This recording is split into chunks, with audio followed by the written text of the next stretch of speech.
대표님들만 먼저 해주시고요. 손님들 또 한번 좀.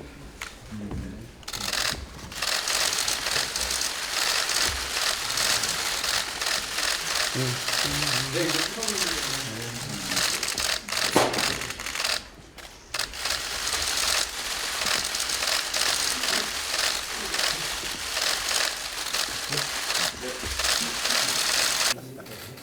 오늘이 윤재호 국민의힘 원내대표 선임되고 두 분이 공개적으로는 첫 만남이죠?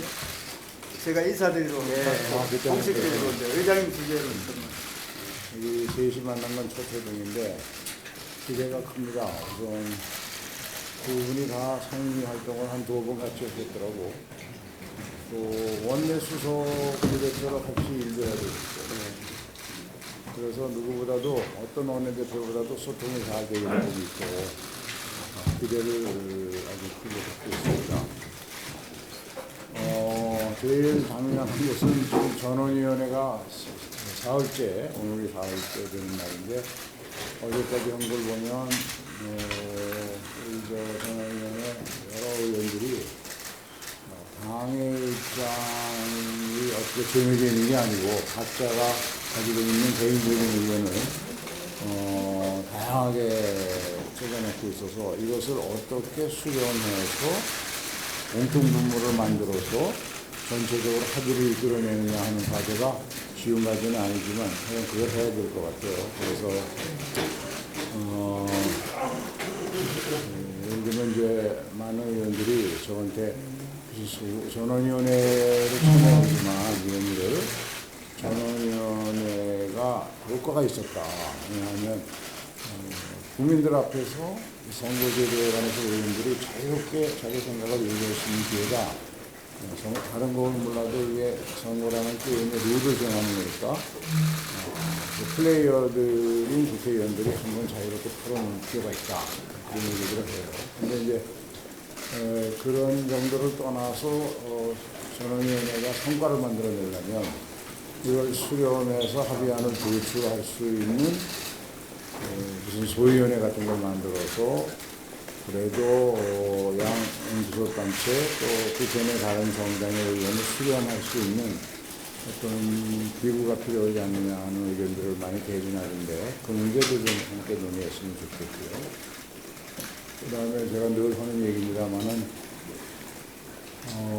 이 최근에 많이 늘어나고 있는 본회의 직회부 상정 법안들의 내용을 보면 상임위원회에서나 또는 법사위에 계류되어 있더라도 상임위 간에 조금 더 협의하면 이건 양당이 합의할 수 있을 텐데 그런 아쉬움과 안타까움이 있어요. 그래서 이제 두 분 원내대표가 새로 팀을 이루었으니까 그런 제대로 여야가 합의해서 국민 70~80%가 그만하면 됐다 할 정도의 합의안을 만들어낼 수 있도록 정치적으로 더 많이 대화하고 소통했으면 좋겠습니다. 저도 적극적으로 그렇게 할 수 있도록 돕겠습니다.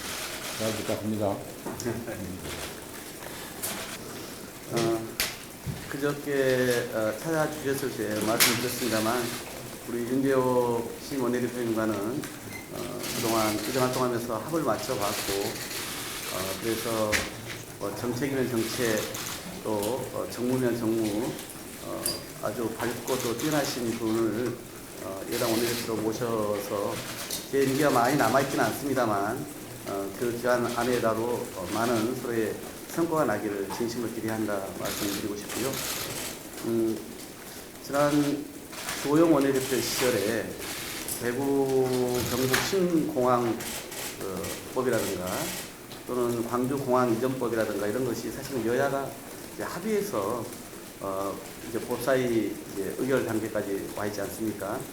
이런 문제로 그랬던 것이고 또 지난번 저희가 그 K-칩스법 반도체 관련 지원 법률 같은 경우도 또 국가의 주요한 전략 기술 관련된 거에 대해서는 흔쾌히 저희가 또 협조를 해서 이런 경제 위기를 정부가 잘 이겨낼 수 있도록 뒷받침하는 역할을 해왔습니다. 그래서 그런 것들이 있었던 것처럼 앞으로도 이런 민생 경제에 있어서는 보다 서로 협조할 것을 과감히 좀 협조하는 걸 했으면 좋겠다 싶고, 앞서 말씀드린 그런 공항법도 오늘 13일 본회의 내일 꼭 좀 처리가 되어야 되겠다, 이 말씀도 좀 드립니다. 그게 이제 좋은 시작이 될 것이다 싶고요.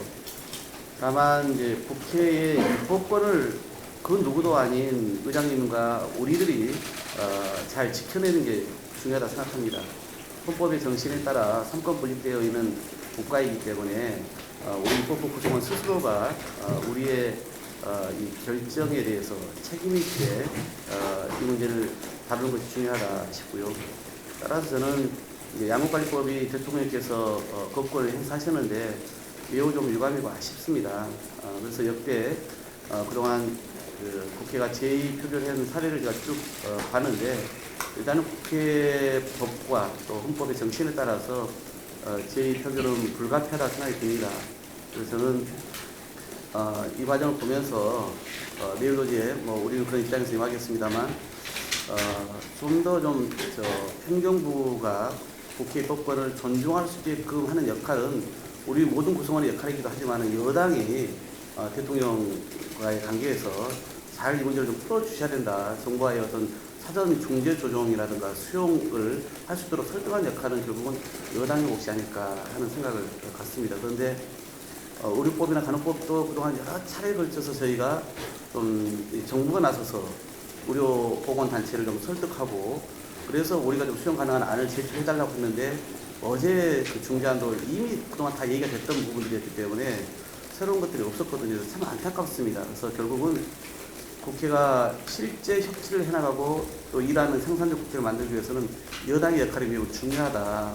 특히 야당의 목소리를 잘 경청해서, 그리고 정부를 설득하고, 그 다음에 여러 이해관계자를 조정하는 역할을 여당이 좀 주도적으로 해주셨으면 하는 바람의 말씀드립니다. 그래야 국회 안에서의 갈등이 최소화될 것이다 싶은데, 이번 법안들까지 보면은 그런 과정이 거의 없었던 것이 저로서는 매우 아쉽습니다. 그런 점에서 저희가 약속대로, 또 예고대로 이런 법안들을 그동안 여야 합의로 상임위에서는 처리해서 올라왔기 때문에 절차를 지켜서 처리하는 것이 마땅하다 생각을 합니다만은, 향후에 이런 법들을 떠나서 앞으로라도 좀 그런 여당의 좀 주도적 역할을 우리 윤 대표님을 중심으로 해 주십사 하는 말씀을 좀 드리고 싶습니다. 박홍근 대표님과 좀 오래 같이 일을 했으면 좋겠는데, 제가 원내 수석을 같이 하면서 또 상임위 활동을 같이 하면서 정말 국회 업무에 밝으시고 또 늘 합리적이고, 그러면서도 치밀하게 합의를 잘 이렇게 만들어내는 특별한 그런 재능을 가진 몇 안 되는 우리 국회 300명 중에 그런 분으로 저는 늘 생각하고 있습니다. 그래서 좀 아쉽기는 하지만 이 4월 국회라도 박홍근 원내대표님과 소통을 좀 많이 해서 지금 현재 여야 간의 합의에 이르지 못하는 그런 쟁점 법안 처리를 좀 국민의 입장에서 경제가 많이 어렵고 국민들이 지금 민생이 많이 어려운데 국회가 조금 성숙한 모습을 보여줄 필요가 있다고 생각합니다. 그 과정에 제가 우리 박 대표님 말씀대로 여당으로서 어떤 자세를 가지고 임해야 될지 고민하겠습니다. 그리고 앞으로 남은 1년 동안 계속 우리가 이런 모습을 보여준다면 여야가 결국 같이 공별을 할 수도 있다는 그런 절박한 위기의식을 가져야 된다고 생각합니다. 우리 정치가 이렇게 국민들로부터 불신을 받고 있는 이 상황을 조금이라도 개선하지 않으면 안 될 것 같습니다. 그래서 앞으로 계속 직회부가 이렇게 계속 늘어나고 또 제2요구권을 행사하고 이런 모습들이 힘든 국민들한테 얼마나 불편을 줄지 걱정이 많이 됩니다. 그래서 가급적 우리가 통상적인 입법 절차에서 법안이 처리될 수 있는 방법을 같이 노력해서 찾아야 되겠다고 생각합니다. 어쨌든 의장님께서 특별히 협치를 강조하고 계시고 또 여야 간에 조정을 잘 해주고 계시기 때문에 의장님 모시고 우리 박홍근 대표님과 같이 국회가 조금이라도 나아진 모습을 보여줄 수 있기를 기대하고 희망합니다. 잘 부탁드립니다. 예, 저희가 또 다른 좀 일정들이 있어가지고 자세히 말씀드리기 어렵고요. 오늘 의장님과 여야 원내대표가 만나서 내일 본회의 의사 일정을 포함한 4월 임시의 운영에 대해서 여러 가지 그 안건을 놓고 의견 교환을 가졌습니다. 특히 내일 그 본회의 안건 관련해서 양국관리법 제의 표결이나 또 보건복지에서 직회부된 안건 처리에 대해서의 의견을 좀 충분히 나눴습니다만은 여야 간에 아직 입장의 차이를 좀 좁히지 못한 상황에서 좀 더 좀 논의를 해야 될 상황입니다. 됐습니다. 아니, 다시. 특별법 관련해서 이태원 특별법